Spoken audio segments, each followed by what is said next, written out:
Good afternoon to everyone. The Securities Exchange Board of India has amended the SEBI listing obligations and disclosure requirements regulations 2015 by way of SEBI LODR Third Amendment regulations 2024 on December 12th, 2024.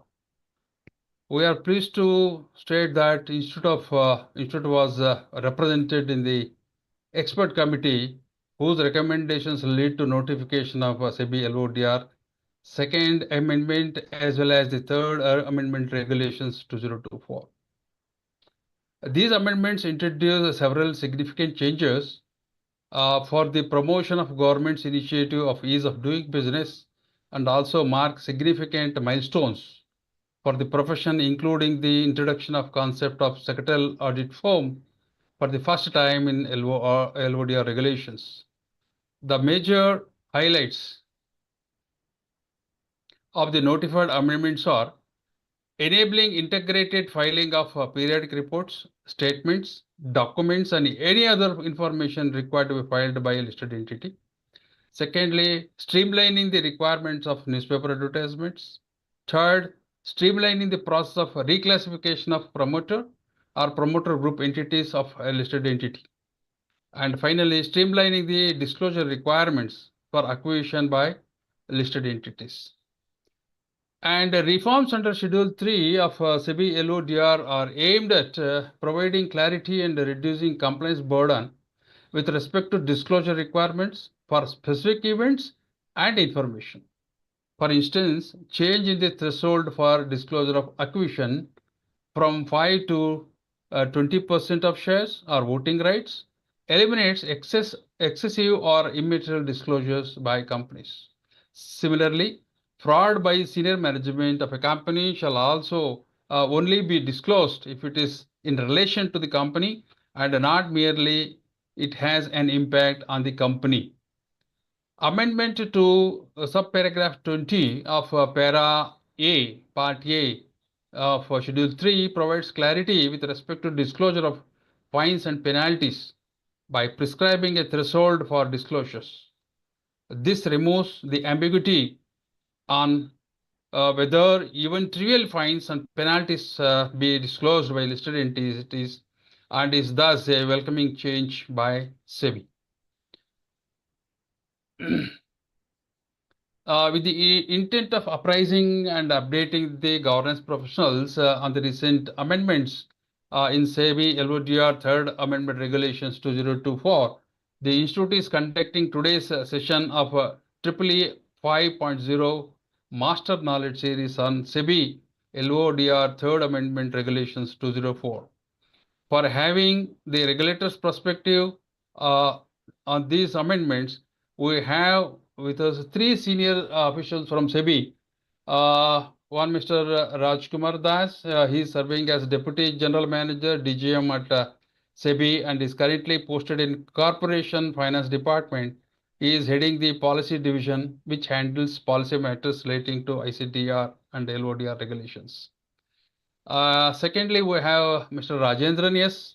He is serving as manager at SEBI and is currently posted in Corporate Finance Department. He is currently handling policy matters on listing obligations and disclosure requirements for equity listed entities. Prior to joining SEBI, he was associated with the Directorate of Higher Education and Technical Education, Government of Puducherry.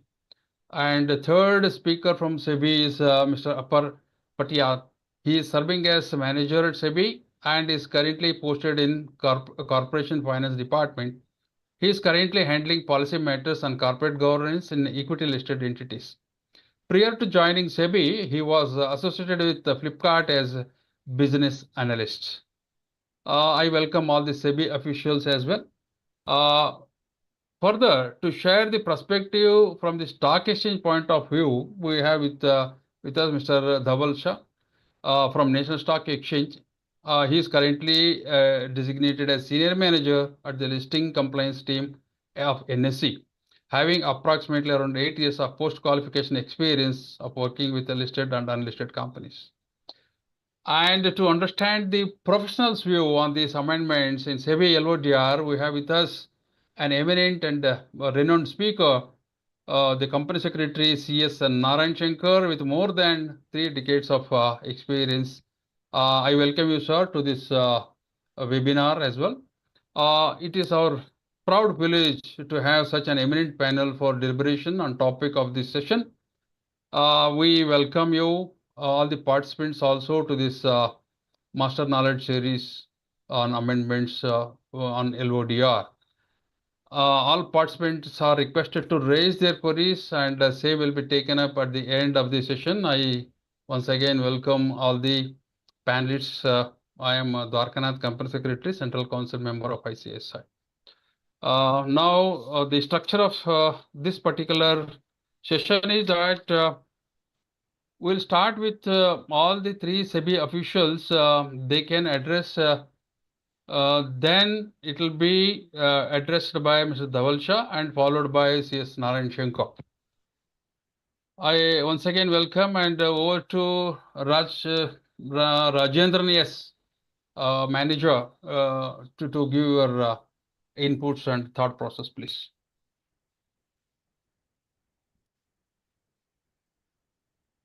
Thank you, sir. Thank you for the nice introduction. So we have Mr. Rajkumar Das from SEBI side also. He is Deputy General Manager. So he has just joined. So maybe Raj sir will give an introduction and then we will give our views also. Thank you. Thank you, sir. Thank you, Rajendran. Good afternoon, everyone. I am Rajkumar Das. I am Deputy General Manager in CFD, looking after Policy Division. First of all, I'd like to thank you, ICSI, for organizing this webinar with respect to the latest amendments in the LODR regulations. I'll just give a brief background of how these amendments happened and how it went all and what happened. So just a brief background about all these amendments that has happened recently. So it's way back in December 2023, and mid of December 2023, SEBI constituted working groups for simplification of SEBI regulations. All total, I think 16 working groups were constituted to review the compliance requirements under various SEBI regulations for all the regulated entities, including listed, to be listed, mutual funds, portfolio managers, etc. All the regular entities which are being, all the regulations which are under the administration of SEBI, all these regulations are reviewed by these 16 working groups. And one of the working group that was one among these 16 working groups was expert committee, which was constituted by the SEBI to look to focus on ease of doing business for the listed and to be listed entities. And this committee was chaired by our former full-time member, Mr. S.K. Mahanti, and there were representation from listed entities, from industry associations, from ICI, from ICSI, proxy advisors, academicians, from different backgrounds and different people have there were representations to have a variety of opinions, to have a broad overview of all the suggestions. In the process, we also took feedback from comments, feedback, suggestions from the public as well as from other stakeholders for ease of doing business. So all total, we have received around 600 suggestions for ICDR and LODR regulations. So, and all these 600 suggestions were looked after by the committee, and the committee came out with recommendations. There are 2 stages the committee gave its recommendations in 2 stages. One in the interim recommendations, and other one is the final recommendations. Interim recommendations was notified in May 17, 2024, and the final recommendations were notified in December 2024. So finally, we came out with a circular which was also published in December 31, 2024, based on all the recommendations of the expert committee. So some of the major recommendations of the expert committee was related to filings and disclosure, rationalization of reclassification of promoters, relaxations or exemption from the RPT, uh, and something and make advertisement of financials made optional. There are many such suggestions which are actually targeted or focused towards ease of doing business for the listed entities as well as for to be listed entities. So this is a brief introduction from our side. So before and one thing I would like to say this whatever opinion and expression or comments we are taking here is our personal views and SEBI has nothing to do with this.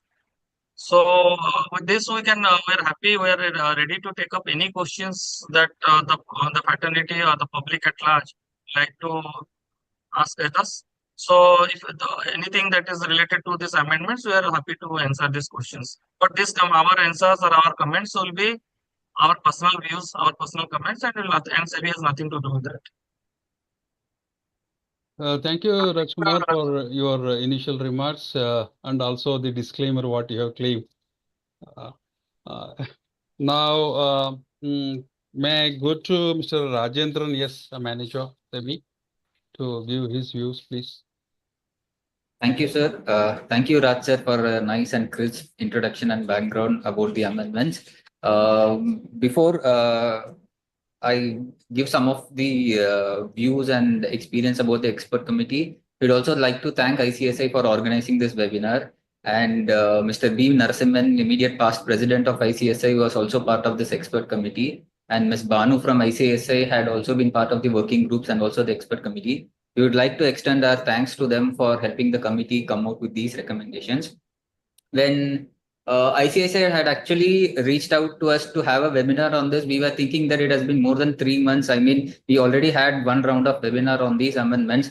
I mean, is there really a need for it? But then we realized that there is a lot of interest and also some confusion in the market relating to some of the provisions. So ICSI felt that it's good that we do another round of webinar where we can address some of these questions and then provide clarity and also give regulatory perspective on it. I'll briefly touch upon a couple of points which were like discussed a lot in the professional circles and also in the market, and we also received some feedback from different companies. One was with respect to the position of compliance officer. I think after our April 1 circular, I think there is some more clarity on what is the actual intent of the expert committee and the intent of the regulation.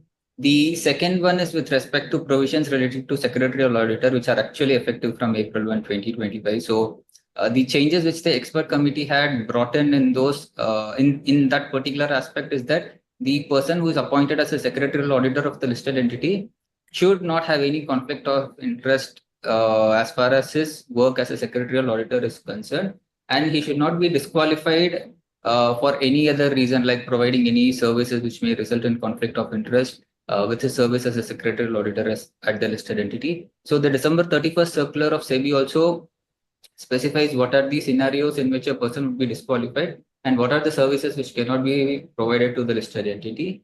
So I think this is also a significant amendment as far as strengthening the secretarial audit at listed entities is concerned. There are other provisions relating to filings and disclosures. There are provisions relating to additional time being given to fill up vacancies at committees for companies coming out of IBC, some amendments relating to RPT, Red 30, etc. I think as Raj sir said, we will be happy to take any questions with respect to all these amendments. Thank you so much once again to ICSI for giving us this opportunity. I'll request my colleague, Mr. Apar, to give his views and initial remarks on these amendments. Thank you.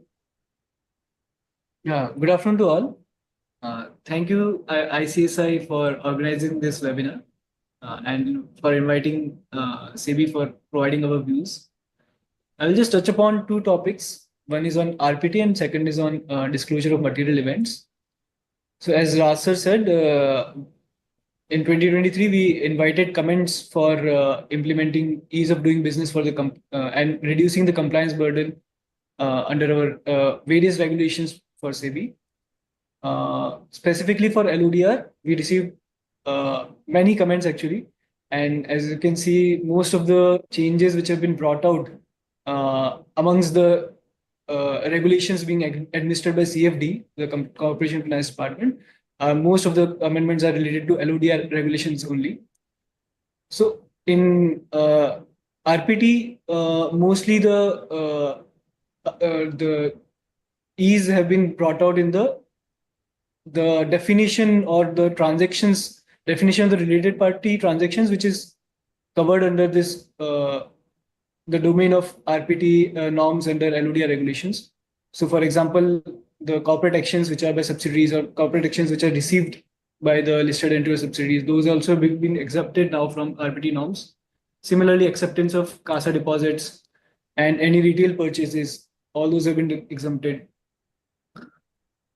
A major relaxation which has been brought in LODR regulations, which actually exists in Companies Act, is regarding post facto ratification of transactions. So currently, before this amendment, only prior approval was mandated by audit committee for related party transactions, but now ratification has also been permitted in genuine circumstances, and genuine circumstances have been identified by putting in some conditions. This was also deliberated by the expert committee and under what circumstances we should allow such. So this should be only extraordinary circumstances for which this post facto ratification should be allowed.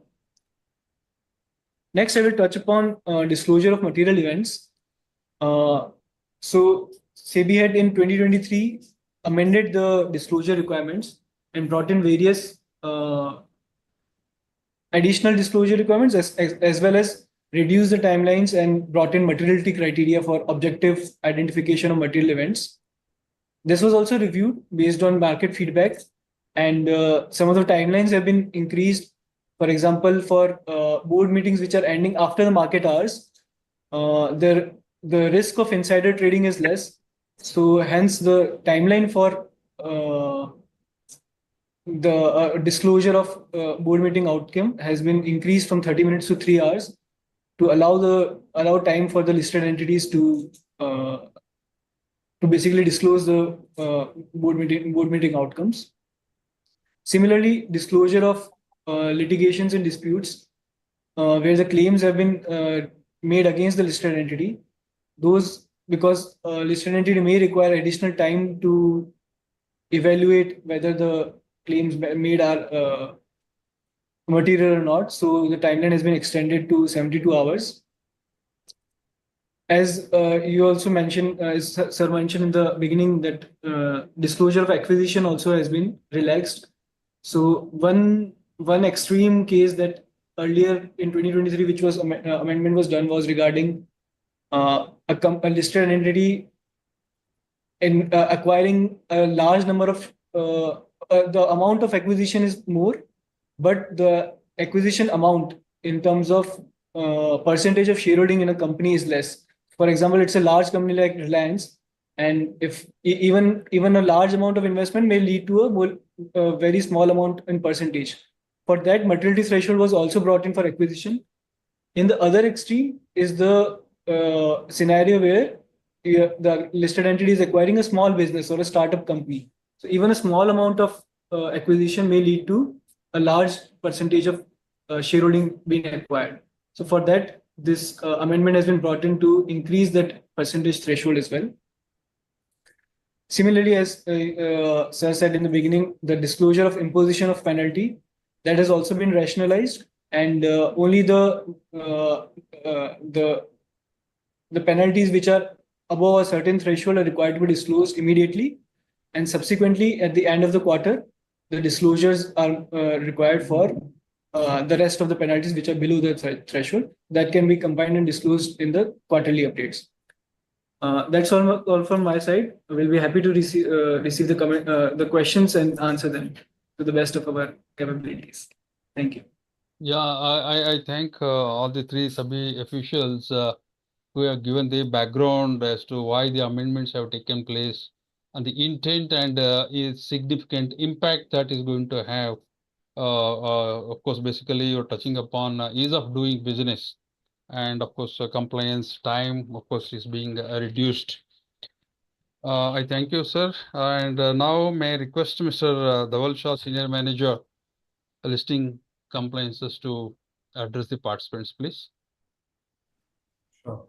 Thank you, sir. I hope I'm audible. Yeah, you are audible, please. Okay, thank you very much, sir. Firstly, I'll thank ICSI to organize this to get the things clarified to the market at large and the CS at large. Uh, uh, Thank you, Raj sir, Rajendra sir, and Apar sir, to give a brief introduction of what the amendment, why the amendment was required, what was the amendment, and the need for the basic need for the amendment. From the exchange perspective, I would like to touch upon the integrated filing, which was introduced by SEBI circular. So basically, first, there are 3 points which we'll touch upon. One is the integrated filing, and second is the API, and third would be our common observations, what we get from the companies at large, or what queries which we get from the companies at large related to the integrated filing. So, beginning with the first point on what is the integrated filing and what was covered in the SEBI circular for the integrated filings, for the disclosures from the companies and related to the quarterly filings and the periodic filings. Basis that a decision was taken to merge all the filings for the ease of the compliance from the company's side. It was briefly divided into the governance related integrated filing disclosures and the financial part. In the governance part, Regulation 13.3, which is the investor complaints, Regulation 27, which is corporate governance, and the some part of Regulation 30 were added in the integrated filing. Also, for the ease of compliances, Regulation 39.3, 49, 4010, for which the certificates were submitted by the companies for the from within 30 days from the end of the financial year, and the 7.3 certificates which were submitted by the companies were omitted for the ease of the compliance. The reason being the RTA, which is the MI of the in the sense the SEBI, is that the information is already there with them. So hence there was a duplication of the said information, and hence the compliance burden was reduced by removing the disclosures norms for all three regulations. The integrated governance, which we informed, which we said, like which we discussed, are the three parts: the 13, the 27, and Regulation 30. So major questions what we receive from the companies is related to the Regulation 30 on what should we add in the acquisition part, what should we add in the fine penalty, what should be added in the tax litigation, and the related to the 27, the Regulation 27 part. So Regulation 27 is a CG utility. No major change were made in the utility, and hence I think it remains the same. We'll touch upon the queries related to the Reg 30 disclosures, wherein major questions were received for the fine and penalty. So, basis the SEBI amendment in December 31, 2024, which had the bifurcation of the fines and penalties of 1 lakh and 10 lakhs. So it was clearly mentioned in that circular that below the threshold, the fine levied for that quarter is to be submitted in the integrated filing. So any fine which is more than 1 lakh and 10 lakh, the disclosure per se for that is required under Regulation 30, and the fine below that is to be submitted under the integrated filing. Further, I think further the question pertains specifically related to acquisition part. So it says any acquisition made in the unlisted space during the quarter, which is less than 20%, and a change of 5% or 2% is to be reported in the integrated filing. So that is the second point. Third point was related to the ongoing tax litigation. So it says the updates on the ongoing tax litigation. So any tax litigation per se, if it is material, that requires a disclosure under subpara 8 of para B part A schedule 3, and any updates on that is to be reported under the quarterly filings of the integrated filing governance. Just one point to be noted here is there are two things. One is the updates and one is the material updates. Per se, my personal view would be, if there is any material updates on the litigation which has already been reported, that has to be reported under Regulation 30, as Regulation 37 clearly states that any material developments on any information or disclosure already provided, it requires a disclosure under Regulation 30. it says only updates to be reported in the integrated filing. So any procedural thing which is there is to be reported in the integrated filing, and per se the material updates for the litigation, which is already a material event, is to be reported under Regulation 30. So this was our basic observation for the governance part. Just to add on the integrated filing API. So there was one of the amendment in this is one of the requirement and one of the ease of doing compliance in the SEBI LODR amendment of December related to the API, which is one filing system. So basis that like everyone would be aware that the exchanges had introduced API filing for many of the modules, starting from the investor grievances, corporate governance, reconciliation of share capital audit, and in December the voting results were released as an API.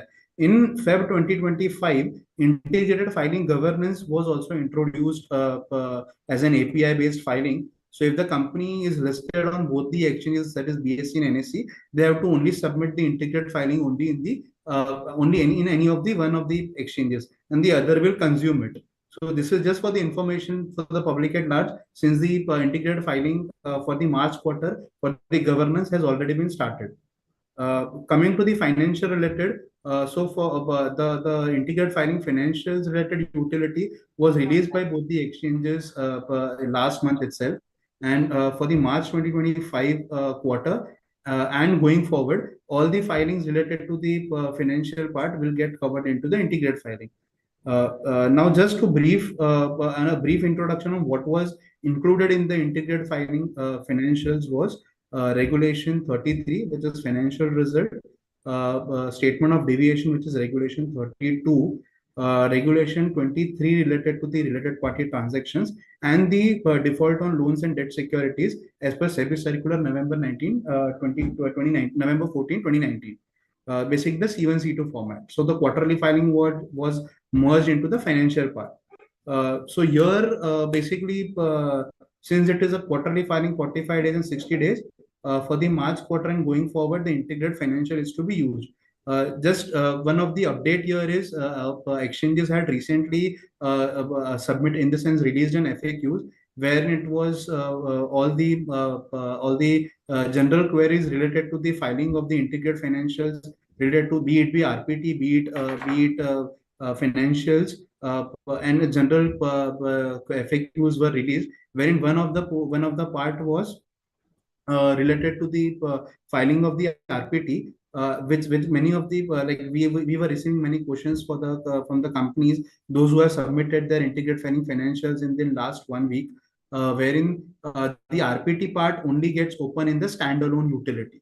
So that was a conscious call taken by both the exchanges that the RPT part will not get open in the both the filing, basically the standalone and the console filing. It will only get open only in the standalone one, and there is no change in the applicability. There is no change in the submission of the data. It is just the view and the filing system which was developed through ease of compliance from the company's side, so that they don't have to submit the details again and again in the console and the standalone. So that was a conscious call taken. So this was just for the information purpose. Third part, which we were talking about, the system-driven disclosures for the SHP and the Regulation 30 credit rating. For the SHP part, still the exchanges are working with the depositories to make it live on 100%. It is still not 100%. The shareholding, which is 100% in the demat mode, for them we are getting the details correctly from the depositories, and hence that has been SDD made live. But however, for others, exchanges are working with the depositories, and as and when this is finalized, we will be coming out with a circular for the doing away with the filing of the SHP, which will be taken in the SDD form. Second is the Regulation 30 credit rating. So here, exchanges are working on with the depositories, with the credit rating agencies, to get that development done from both the exchange and the rating agencies end, so that a seamless flow of the rating disclosures get into the system of the exchanges, and the companies will not have to do the filings related to the Reg 30 credit rating. I think that was it from the integrated side. In case there are any specific questions for the integrated one, we are happy to take on that.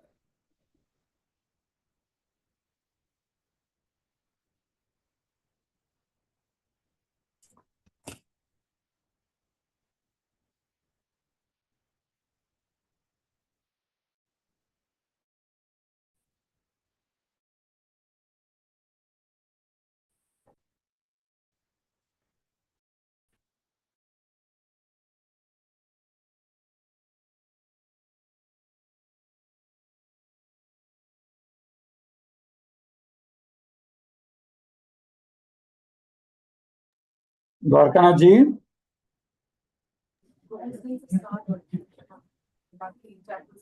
Yes, sir.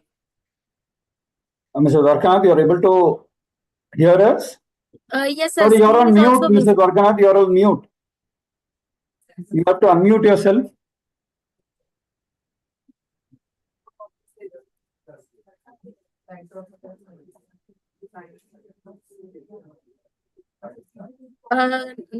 Sir, you can start the session. I'll anyway It's start, visible. and I think he can fix it.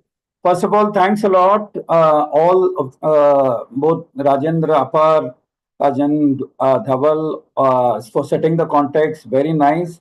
In fact, I will just say a lot of pain points of industry has been addressed either by the 12th December, 31st December, and also the ISF note on Regulation 30.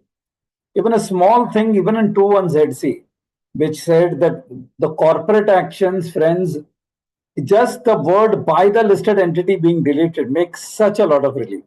Earlier, because the term by the listed entity was there, only corporate action from the listed entity, a stand was taken that it is exempt. So hence we were in such a problem that if I am going to get a dividend of say more than 1,000 crores from a related party, that was not exempt, although it was uniformly applicable. So I thought a lot of the low hanging fruits which were there, which was available, even the ISF clarifying that the 2% of the net worth, turnover, profit, it need not be applied without considering the vertical, it can be vertical wise. Correct. Even what Dhaval mentioned about acquisition, converting listed and unlisted both separately.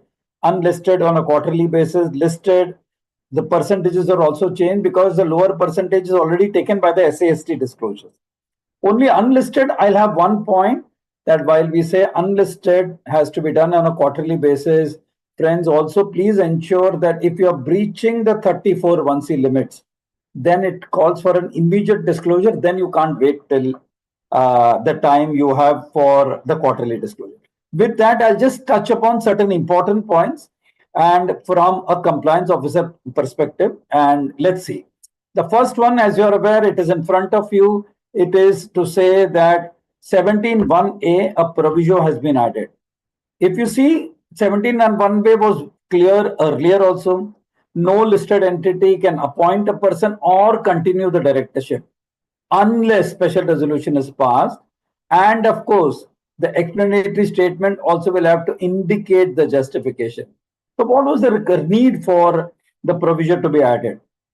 If you see, friends, in many of the cases, whether it was a 20 microns or the SAT had referred even to the Nectar Life Science judgment, where they had made a mention, if you see the word unless a special resolution is passed, interpretation was taking the word unless given in 17(1)(a) does not mean prior approval, nor requirement of passing a special resolution was a qualificatory condition for appointment as a director.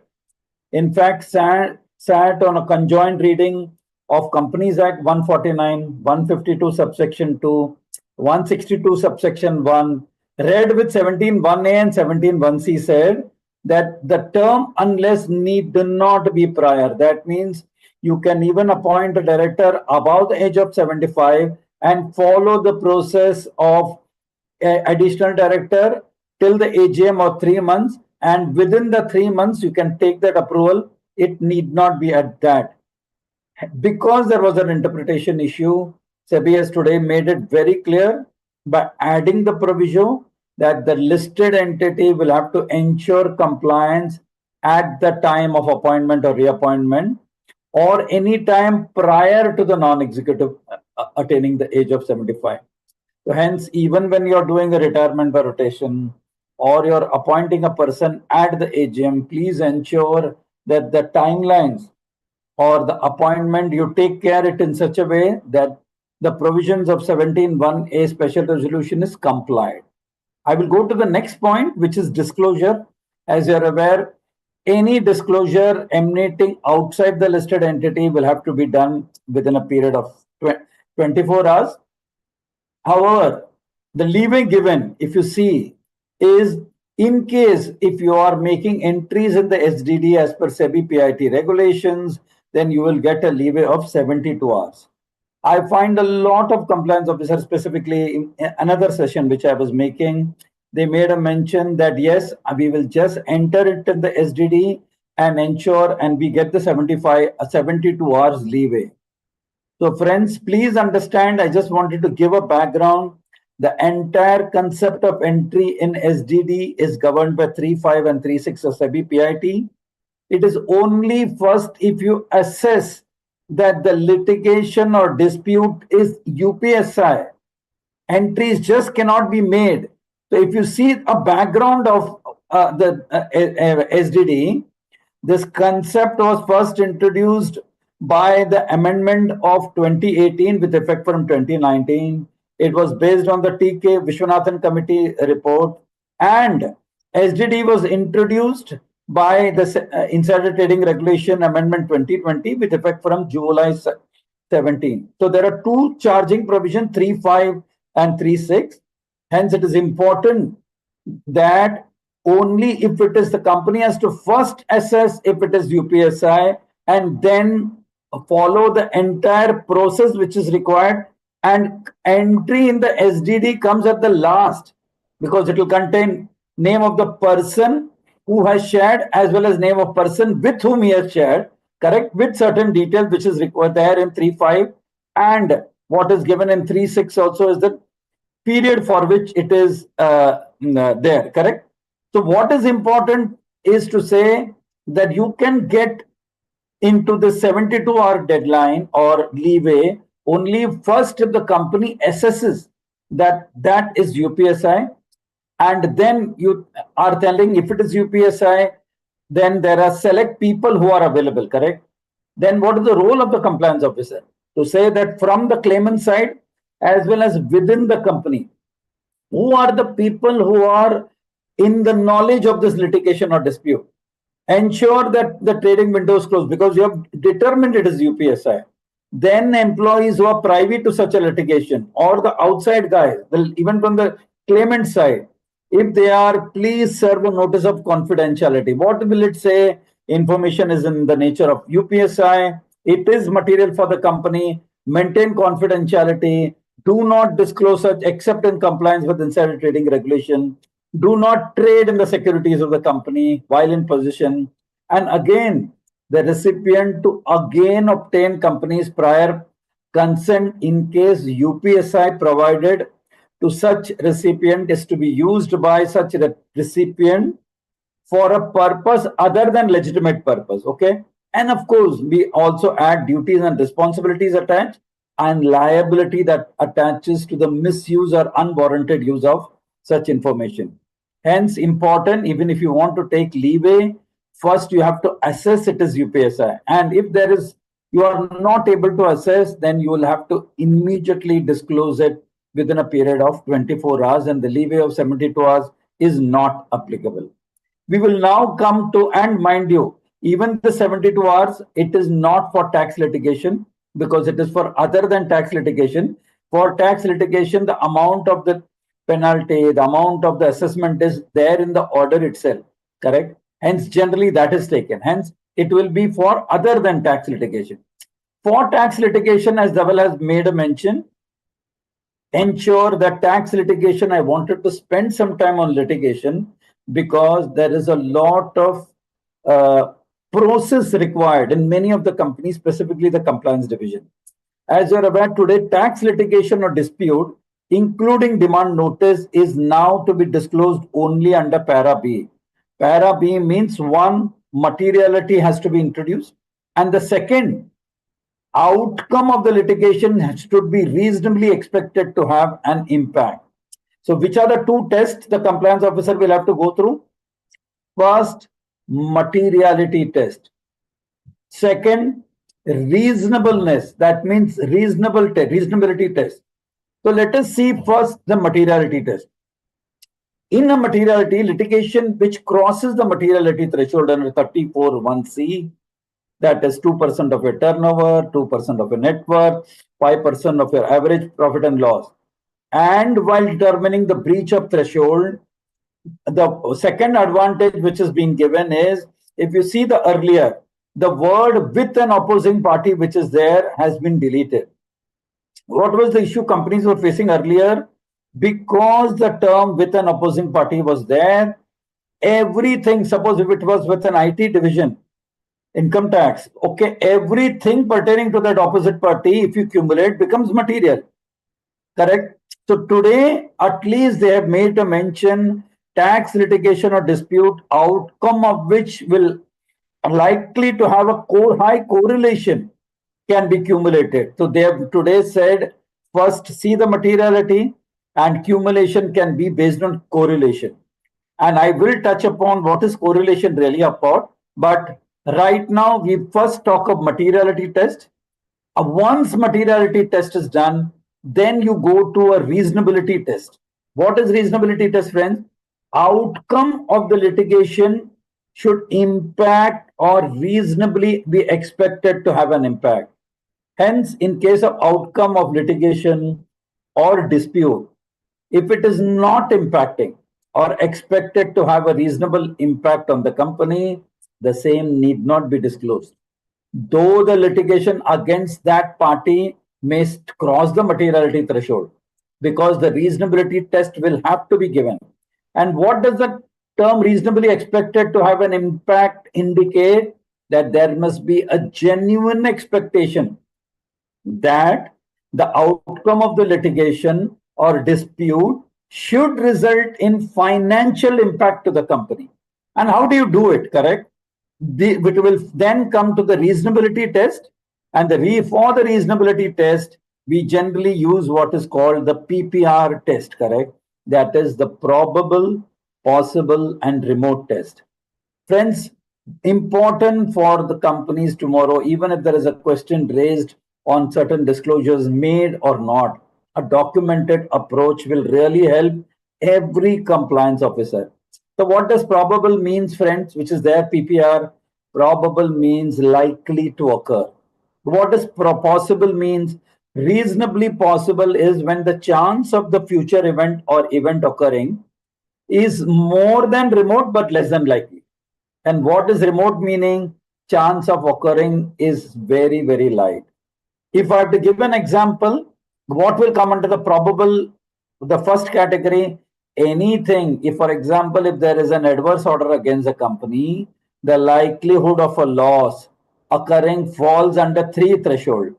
Probable is, you say it is more than 70, a probability is more than 70 to 75%. So if it comes under probable, please disclose. If it is possible, it will be between, say, 10 and 70%. Even then you disclose. Only if it is remote, less than 10%, please do not disclose. So hence, if it comes under the first PP category, you will have to disclose. If it comes under the R category, which is there, you need not disclose, correct? So please ensure that you do a PPR test. First, we said the materiality test, the reasonability test, including where you document a probable, possible, and remote test. And then we will come to the third portion. When there is a tax litigation, correct? Please ensure that you see whether you're making a provision or making a contingent liability. Hence, have a please documented approach between the secretarial department and the accounts department. When will you create a provision? A provision is created, friends, when the company does not have a reasonable certainty of a positive outcome of the litigation. And Reasonable certainty is not something coming out of thin air. It will be, why am I saying that we are not reasonable certain? Because there is absence of reasonable certainty.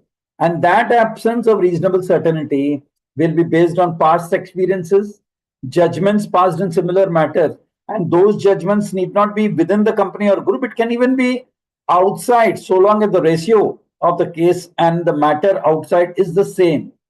And basis this documentation of your past experiences or judgments or any other documentation, the company generally has a discussion with auditors and get them to concur with the opinion of the management and then do the provision. So if you are making a provision when a dispute is coming, you are taking a call that it is material, it is important, correct? And hence you will need to disclose.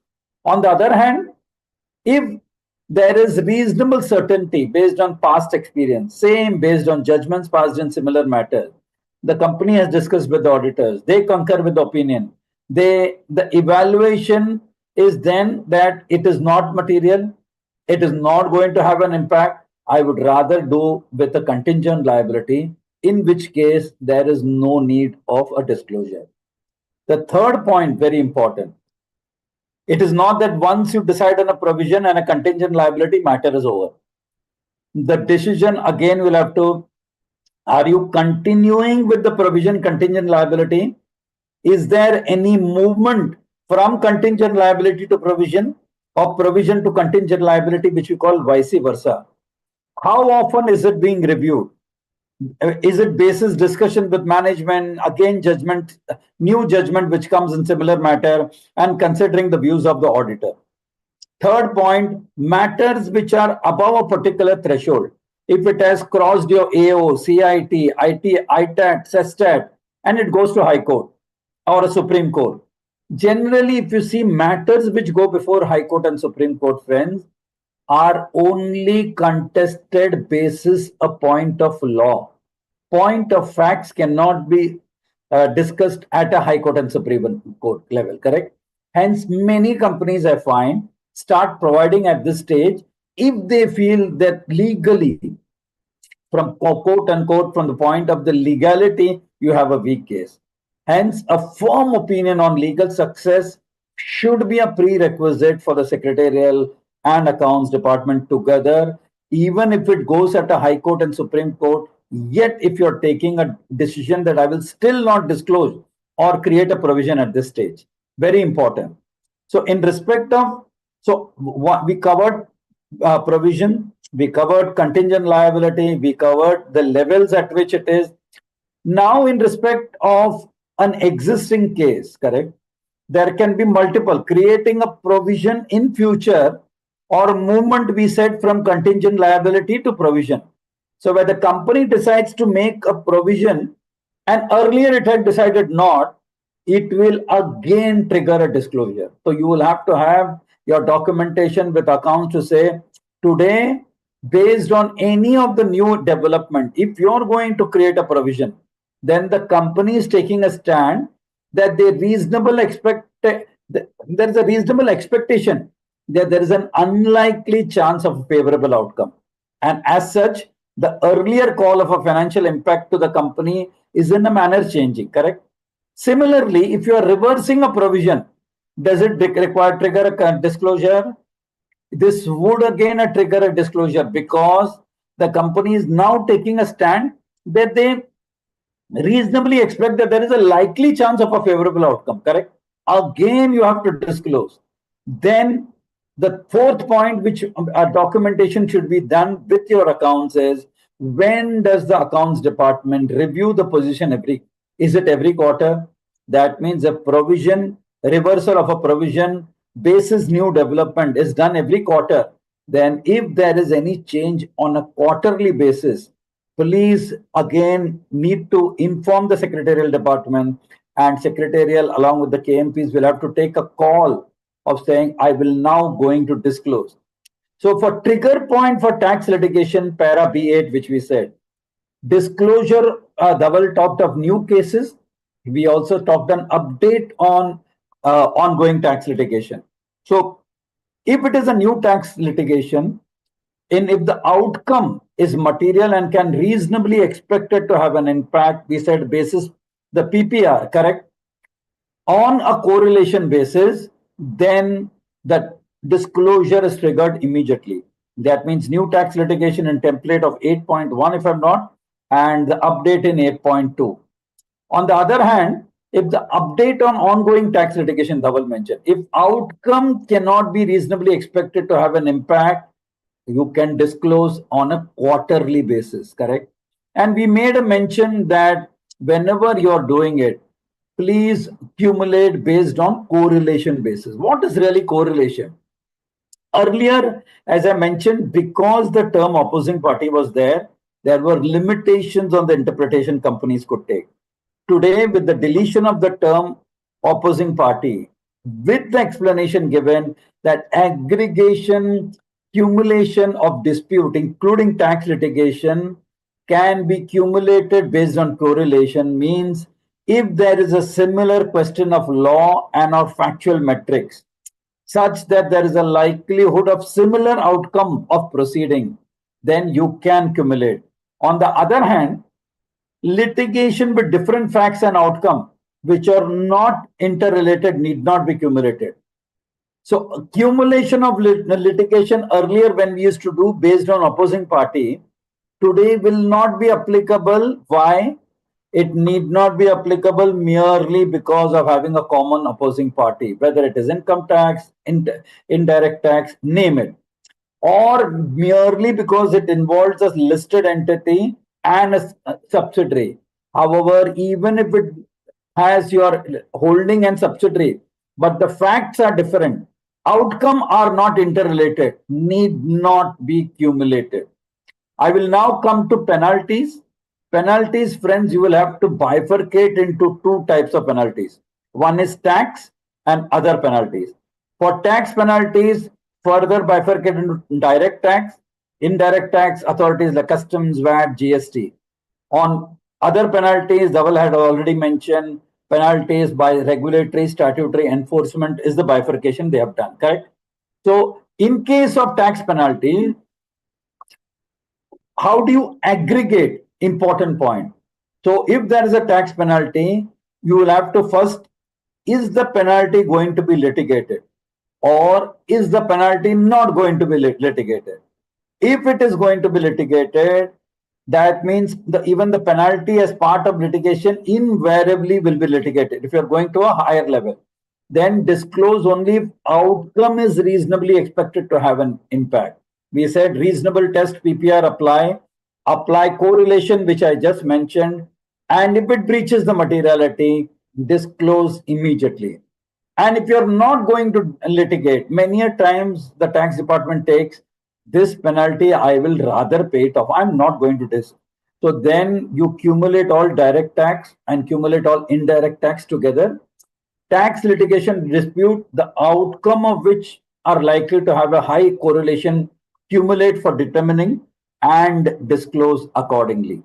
So hence, penalties, if it is to be litigated, which is your left side, to be accumulated along with tax litigation dispute demand notice, and penalties which are not litigated. Only penalties to be aggregated basis opposing party, not on correlation basis, and penalties which are not litigated, if not material, no disclosure required. If penalties become material, disclosure required immediately. Penalties which are litigated, no material impact, basis correlation, no disclosure. If material impact, basis correlation, disclose. Then we talked about sector regulator, up to 1 lakh, irrespective of litigation, quarterly, above 1 lakh, within 24 hours. Similarly, others regulatory statutory enforcement, correct, up to 10 lakh quarterly, above 10 lakh, need to do it immediately. They have today, the ISF has also clearly made a mention. If you are giving a guarantee to a wholly subsidiary, there is no need of a disclosure. However, if there is invocation of a guarantee, even if it given to wholly, it has to be disclosed. Similarly, if you are giving a performance guarantee, which was always a question being raised by many forums, today no disclosure is required, correct? However, the guarantee given to a wholly owned subsidiary upon cessation, you will have to ensure that you have a close eye on it, because if you have given a performance guarantee, that is requiring disclosure only when it is invoked. Similarly, trigger for guarantee to wholly owned subsidiary. In the wholly owned subsidiary, suppose you induct a partner. There was a recent case where in the wholly owned subsidiary they had introduced an ESOP. And the moment you introduce an ESOP and a particular amount of shares are going to be given to a trust, you have to ensure that earlier what exemption you had taken is no longer available, and hence you will have to disclose it. Similarly, when the guarantee is invoked, you will have to make a disclosure of the matter. The SEBI officials and made a mention about compliance officer, if you're aware, at not more than one level below. Today, both the 1st April as well as the 2 informal guidance, the SEBI has made it clear that the position of the compliance officer when we are talking is basis the organizational structure of the listed entity. Hence, they have very nicely interpreted to say one level below the board means one level below the MD or whole-time director who are part of the board. This will be in line with 210 of LODR. And if they have further gone to clarify that if you do not have an MD or a whole-time director, then the compliance officer shall not be more than one level below the CEO or manager or any other person heading. Similarly, even with regard to the guidance which they had given to 2 companies, I think which was released on, if I'm not mistaken, 3rd April. Even there, they have made it that in the interpretation, they have given much more guidance of saying that there are 2 levels, term level and reporting have been used separately in LODR and PIT. When the same statute uses 2 different words, and prima facie one has to construe these words and must have to be used differently. And with regard to the term level in 6.1, SEBI has made a clear clarification in their guidance also that it refers to the position of a person occupying in the organizational hierarchy. On the other hand, when you're talking about even PIST, where you're talking about reporting rather means obligation of a person to communicate, submit his work or issue. That is more important. Okay. So I thought these were the some of the things which I wanted to make a mention, and over to you, and I will stop sharing this and we could probably take questions because we are almost touching 4 o'clock.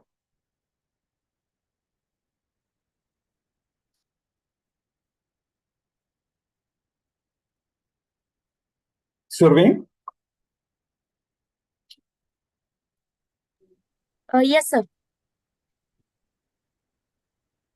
So if you've received any questions, you can start Yes, raising sir. it, Yes. and one by one we can start. Yes, sir. Yeah. Dwarka sir, can you please take the questions now?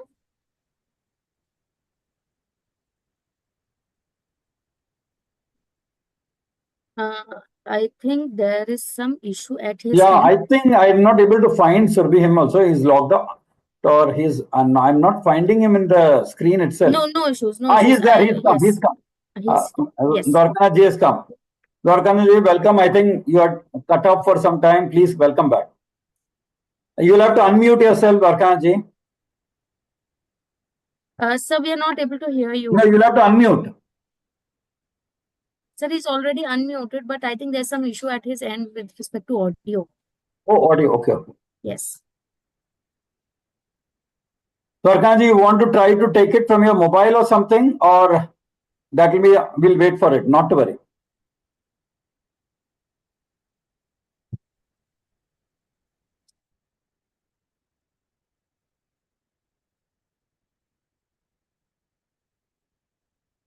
Or Surbi, if any technician can help out him, it will be also. Sir, meanwhile, I'll put the questions and he'll Please go ahead. join a little.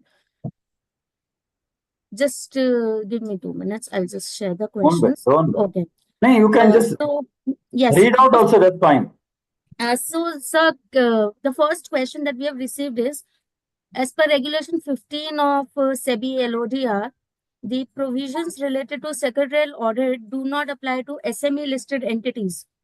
So, will SME listed entities are exempted from requirement of appointing secretarial audit for 5-year term from April 1, 2025?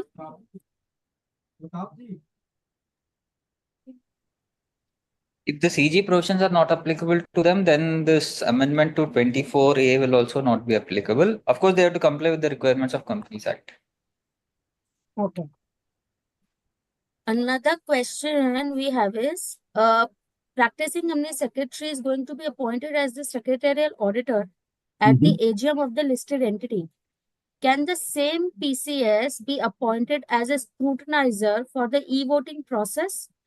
As one of the items of the agenda is his appointment, any conflict of interest would arise? Of course, there is a No, conflict of interest. sorry. I think, of course, there is a conflict of interest. How can that auditor be scrutinizer for her own appointment? Hmm. I mean, good governance According to SEBI, practice would it will be. So strictly speaking, I think I agree. From a governance, it's okay. But if in the opinion of the board, the scrutinizer has to just scrutinize the e-voting, correct, or the ballot process. And what is his job? To do it in a fair and transparent manner. Then merely because you are one of the item, you don't get suddenly interested, correct? Because the reappointment resolution is being voted on by the shareholders. And the shareholder secretarial as scrutinizer would be ensuring integrity of the voting process. He certainly cannot influence the votes, correct?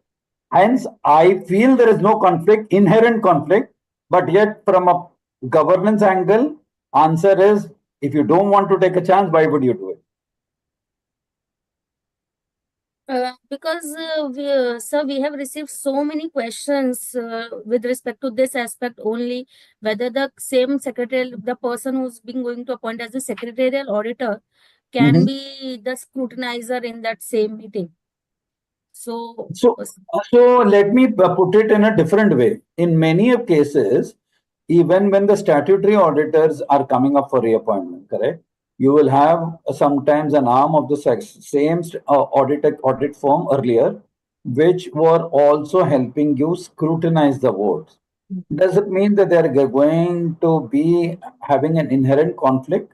Even for the companies where their own appointment was coming, it was not the case.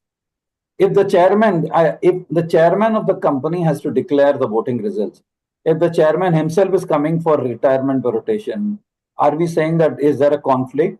So, but at the end of the day, as I said, should be let the opinion of the board. I think, like what Rajendra and others mentioned, board should be informed that there is a potential conflict which I feel, and to let the board take a decision whether the scrutinizer can scrutinize the e-voting process or the ballot process in a fair and transparent manner. And if the board feels yes, secretarial auditor can be appointed.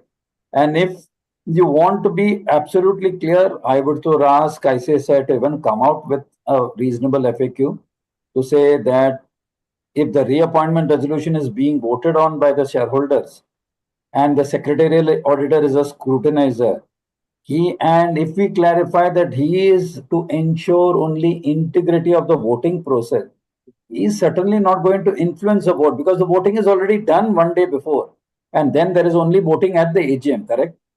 Apparently there is no conflict, but I would really love if there are so many questions to ICSI to clarify. definitely, sir, definitely. Okay. Sir, can I put up the next question? Yeah, go ahead, please. Read out whatever. Just read out. Yes. So, what are the restricted services which the secretarial auditor cannot provide? I thought it's already there in the explanation, correct? Do you want to again read out all that? So I think our Annexure 3 of December 31st circular actually specifies what are the services that are prohibited. Okay. Can you please guide on system-driven disclosures of shareholding pattern? I think Dhaval can take up this question. Yeah.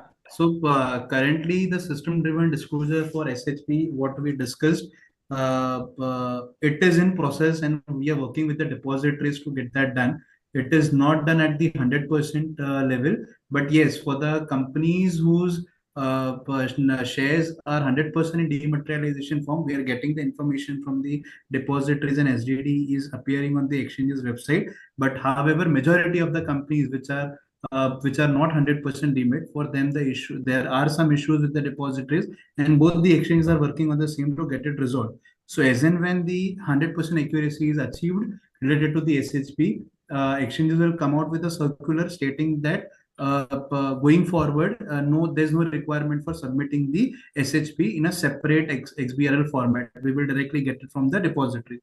But as of now, there's both exchanges and depositories are working on the same to achieve it. And as and when it is achieved, we'll come out with a circular. Whether services related to certification, attestation of e-forms will be allowed by the secretarial auditor for the listed companies. I think this has already been answered, that the December circular is already there on the services which are restricted and which are not allowed for the secretarial auditor to check.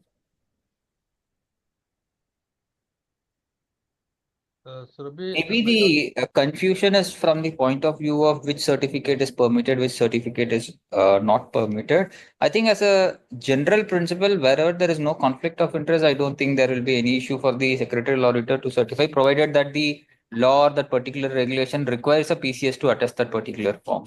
And this should be something which should be done by an independent entity and not a part of the management's responsibility or the company's responsibility, because in that circular also we have specified that management services is a prohibited services under the services which cannot be rendered by a secretarial auditor. So they have to ensure that whatever services they are rendering is permitted under law and it's not to be done by the management. Narayan Shankar sir, next question to you. Am I audible, please? Yeah, Mr. Dwarka, you're now audible. Yeah. Welcome back. Welcome back. Thank you. See, one question has been posed by one of the participants. He is trying to ask, with the matter relating to appointment of secretarial auditors taken up, whether it should be falling under special business or whether it requires ordinary resolution or special resolution. So I think that is already there in the regulation itself, correct? That you will require a resolution from the shareholders, correct? And the only thing which I wanted to make a mention over here specifically is to say that if you see the language, there is some doubt in or some different interpretation people are taking with regard to the tenure of the secretarial auditor. Because when we are talking about secretarial or auditor, and when you're talking about a term of 5 years, there is always a question in many of the company secretaries to say that, can I appoint a person for a period less than secretarial less than 5 years, correct? So if you see the provisions, okay, specifically the explanation given in 24A, it talks of an individual as a secretarial auditor for not more than one term of 5 executive years. The word not more than is affixed to the term, Dwarkanaji. That means it is not, the language is not one term of not more than 5 consecutive years, you could still take that. But today, the manner in which today it is mentioned, not more than one term of 5 consecutive years. So hence, similar to the statutory auditor, you do not have a leeway of appointing a person for less than 5. You will have to appoint for the entire 5. Okay. So next question again to you only. In case of submission of a monitoring agency report for the last quarter of the year, that is fourth quarter, timeline for filing the report under regulation 32 is 45 days or 60 days. Your views, please. No, I didn't get this question. What is this monitoring? Dhaval, did you get this question? Sorry. So ideally, what was the understanding is, in the the MAR disclosures comes from the ICDR. Okay. And the ICDR regulation has a mention that the report to whom the monitoring agency is applicable is to be submitted within 45 days. But there's specifically no mention about the 60 days timeline, because now if it is an integrated one, and SOD and MAR goes hand in hand. So the confusion is whether the submission for the MAR is to be submitted within 45 days or 60 days. So the answer should be ideally that if the regulation says 45 days, the board meeting should be conducted within 45 days. But yeah. So next question again, under regulation 33(3), for submission of financial results for the last quarter, whether unaudited results can be submitted to the exchange? I thought this is also clarified by the FAQs, I think, which had come some time back, correct? Where they had made a clear mention that it is not possible. That means the last quarter you will have to come out with audited. Dhaval, would I be right? Because I thought it is Yes. clarified even in the FAQ. Correct. Now, however, if the company wants to give an audit, they can give it, but ideally they'll have to come out with the audited within the timeline of 60 days. Sir Narayan sir, there is a hypothetical question. If a few promoters group persons died who are not related to promoters and a few are not traceable, how reclassification is to be done? If one promoter does not willing to reclassify himself as a public, so how such reclassification will be done if it happens pursuant an open offer? I think. So I thought 31A clearly says that in case of death of a promoter or a person belonging to the promoter, the person shall automatically cease to be a promoter, correct? Belonging to the promoter group. Yeah. That is very clear, but I'm not very clear. I thought we only had shareholders which are not traceable. Today, I'm also coming to know that promoters also sometimes are not traceable. It's quite hypothetical, very difficult to answer that if a promoter is not traceable, because the entire hypothesis of 31A is that the request for reclassification has to come from the promoter. The company on its own can't make any change, correct? Yeah. And if the promoter is not traceable for some reason, we probably will have to trace up. Sir, again, next question to you. Of course, one participant wants to know, of course, in brief, the SDD compliance requirements. Briefly, he wants to know SDD compliance. So SDD compliance, I presume, is with respect to the what I'm trying to tell, the LODR provision of third amendment, which we are telling. And it is, that's why I tried to cover it as part of my presentation also to say that if at all, when is entry in an SDD is required to be done? Where event information, for example, if it relates to that dispute or litigation, it is made against a listed entity. Suppose it is a non-tax litigation or dispute, correct? It's emanating from outside. If it is identified as UPSI, the listed entity wants to take advantage of the 72 hours, in which case SEBI has permitted an increased timeline, correct? However, if it is material, entry, what I wanted to tell is entry in the SDD is the last of the matters to be done. Unfortunately, a lot of people even take a stand that even if it is not UPSI, I will enter it in the SDD and take advantage of the 72 hours. I don't think that is right. That's not in compliance with 3.5 and 3.6 of PIT. Hence, I repeat, first assess if it is UPSI. If it is not, you can't even take advantage of the 72 hours. Many a compliance officer make a mention that sometime when it comes, it's difficult to even ascertain. It will take some time for us to ascertain if it is UPSI. And if you are not able to ascertain if it is UPSI and you've decided it is currently not, then you can't take advantage of that. So even when you're doing compliance of SDD, before entering, as I said, understand, even if it is tax litigation or any other than tax litigation, who are the people who are privy, both from the claimant side as well as from within. Take a list of the restricted people as compliance officer. Please ensure that you close the trading window for them. Please ensure that, I said, give a notice of confidentiality. And what does a notice of confidentiality? that the information pertaining to the litigation is not yet in public domain. It is UPSI under the company.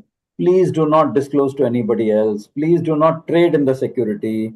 Even if you want to do it as under legitimate purpose. Give a notice of duties and responsibility attached with the UPSI. What is the liability in case if they will erroneously communicate? After that will come the point about entering in the SDD, correct? SDD entering will be the last of the matters because it is coming under 3.5 and 3.6. The whole purpose of entering is, what was the logic? If there is an investigation into a breach or apprehended breach of SEBI PIT or misuse of UPSI, suppose SEBI gets an investigation, then they need a trail of how the information was shared from one person to another within and outside the company, correct? And hence 3.5 and 3.6 came into picture to say where the board of director of the company were required, or any other person who's required to handle UPSI were required to ensure that a SDD is maintained containing name of person who has shared, name of person with whom it is shared, and asking for PAN number or any other number where you are going to make an entry. And the provisions of 3.6 also require you to keep that SDD preserved for a period of not less than 8 years after completion of the relevant transaction or investigation or enforcement. So please be mindful, only enter an SDD once you have to make an assessment of UPSI.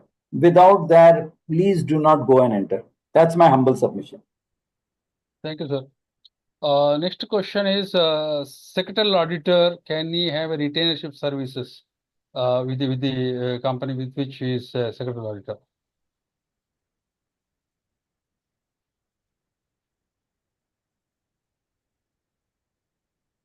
Rajan, any?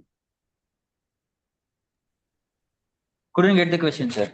Can he have a Retainership, they are asking. Retainership by the secretarial order of a particular company.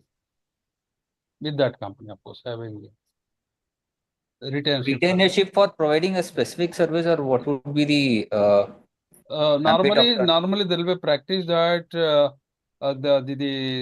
PCS services are engaged, say, for a period of 1 year for various services, including, say, vetting the board's report, or it could be preparing the agenda and all those things, and he happens to be secretarial auditor as well. So in which case sir, then it will be guided by that Annexure 3, sir, where those services to be provided should be approved by the board and not falling under the prohibited services. Right. 1 second.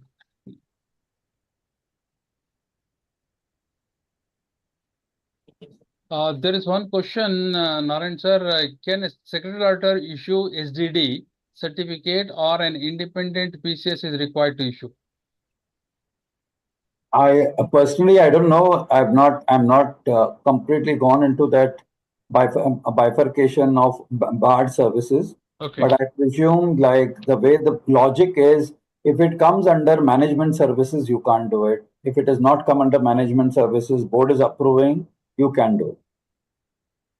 Fine, sir. Thank you. Next question: if a material event happened on a non-working day, then how will they calculate that 24/72 hours? It doesn't make a difference whether it is Dwarkanaji, whether it is a what you call, whether it is a working day or a non-working day, because the 24 hours starts from the occurrence of the event or information. And mind you, that is only in case event is not emanating from within the listed entity. And probably that is where I think the ISF note on regulation 30 also gives you leeway as to say that only when it comes, if I'm not mistaken, they have given a guidance that only when the KMPs or the officers become aware, then you can probably, the 24 hours starts from that. Double, if I'm not mistaken, ISF has clearly given guidance on this. Correct, ISO sir. 117. Correct, sir. Correctly pointed out. In addition to that, even also the company feels that there's a delay, they can provide the actual reason for the delay in the Reason. disclosure. So company can come ahead and provide an actual reason. Now, the reason actual provided needs to be clarified and not the general one. So I think that will suffice the requirement. Thank you. Next question. Kindly clarify about reconstitution of committees in case of tenure completion of independent director before this amendment. So reconstitution, which is now the change, Varkanaji, if it is a known, that means if it is end of term of an independent director, then you do not get the leeway of 3 months. The 3 months leeway is only in case of resignation or anything other than a known event, correct? If the independent director is completing his tenure, in which case the reconstitution of that committee, that means having another independent director if required, etc., should be done before that date and it cannot be done after that date. Sir, next question, sir. If a listed company's board meeting starts in between market hours and is closed after market hours, can we get an exemption of outcome to be uploaded within 24 hours? No, I thought it is within 30 minutes or 3 hours. I don't think from where the 24 hours is coming.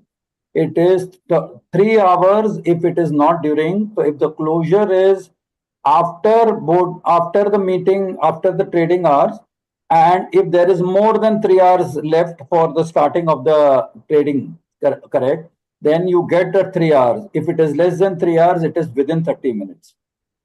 Fine, sir. Thank you. But I don't think 24 hours is in any case. Outcome of vote will have to be within 30 minutes or 3 hours. Thank you. Next question by a participant. Many companies are receiving emails from the depositories for updating data for SDD shareholding pattern. So whether updating details for SDD shareholding pattern is mandatory as of now.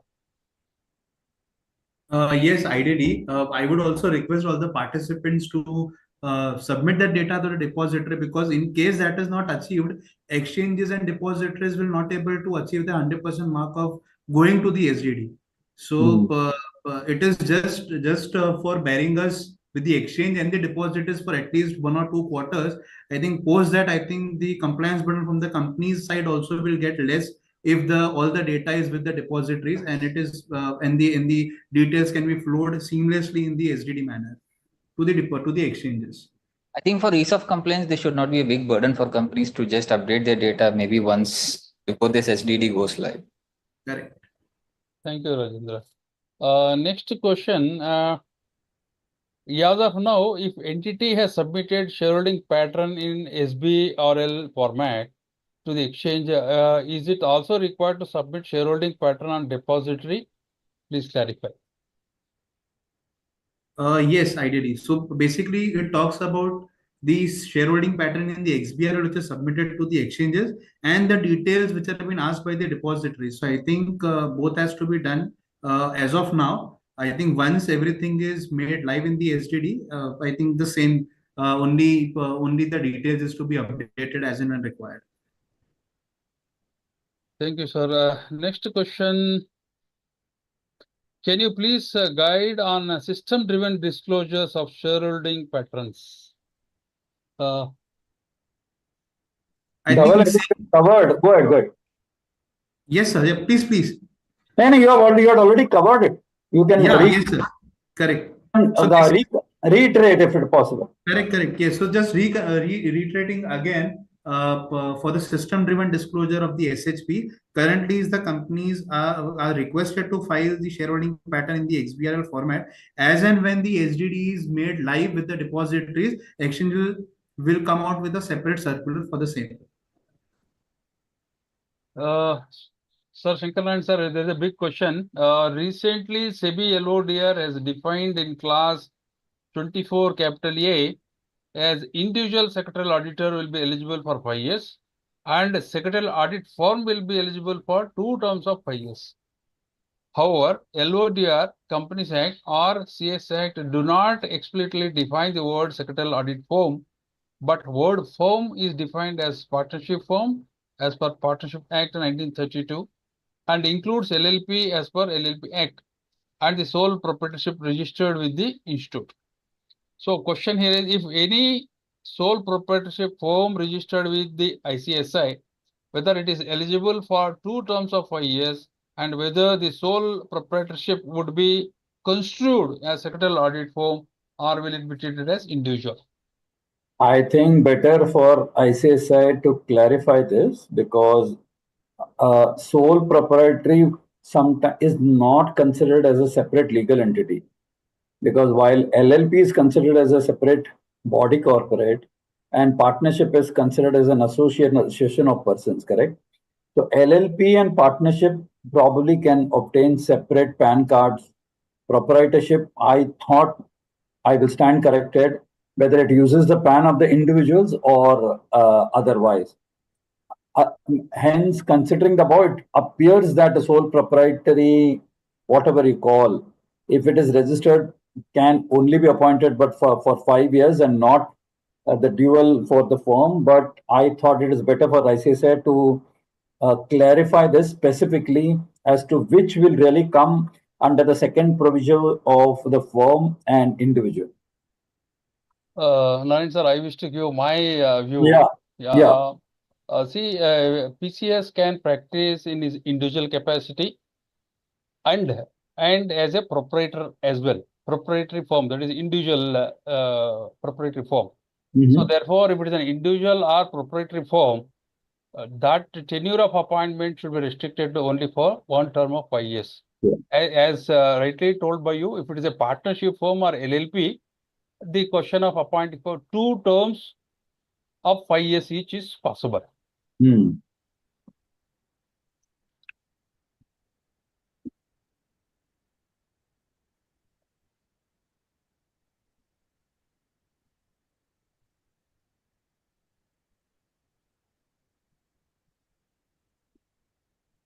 So one last question to all of you.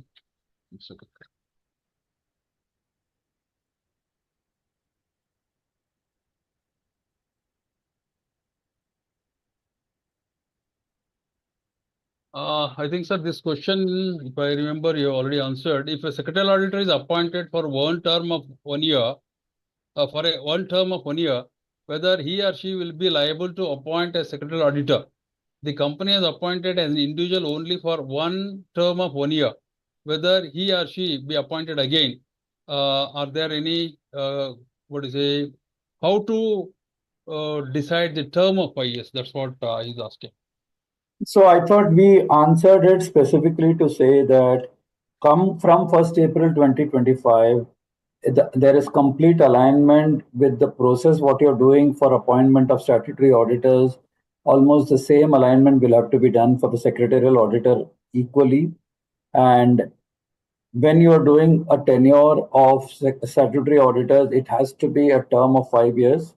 It is not more than 1 term of 5 years. And we said that since the term not more is affixed to the term and not 5 years, you do not any longer have any leeway of appointing the secretarial auditor for 1 term of 1 year. It will have to be 1 term of 5 years only. Thank you, sir. No more actually questions to be posed because there are some repeated questions which I don't want to pose again. Having come to the end of this particular seminar, I would like to extend my heartfelt gratitude to our distinguished panelists for their time and sharing their valuable insights and expertise with us. I also would like to inform all the panelists and participants that there are more than 18,000 participants who are participated in this particular webinar. I would like to express my sincere appreciation to all the participants and attendees. Your engagement and enthusiasm are what truly make this webinar meaningful and successful. Thank you once again for your presence and support.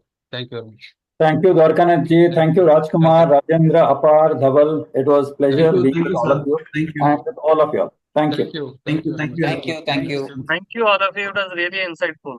Thank you. Thank you. Thank you, sir. Thank you.